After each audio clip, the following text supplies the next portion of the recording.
قلت في آخر كلمتي وأنا أستحث همم إخواننا من الشباب والفتيات لنصرة قضية التي أعتقد أنها القضية التي من أجلها أحيا الآن، ألا وهي قضية الإسلام. الله أكبر.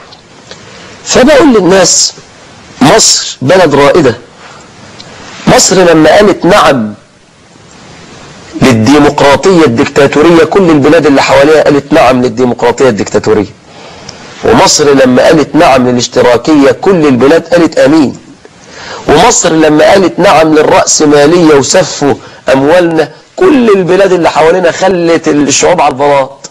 ومصر لو قالت نعم للإسلام كل البلاد اللي حواليها هتقول إيه؟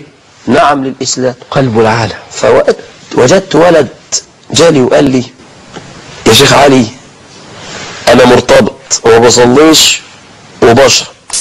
قلت والله يفتح عليك، والمطلوب بقى؟ قال لي أنا هقول نعم للإسلام. لا إله إلا الله. الكلمة دي يا إخواني هزتني والله. فبقول له ليه؟ قال لي علشان أخويا الصغير ما يطلعش زي. لا إله إلا الله. فقلت فطرة الله التي فطر الناس عليها.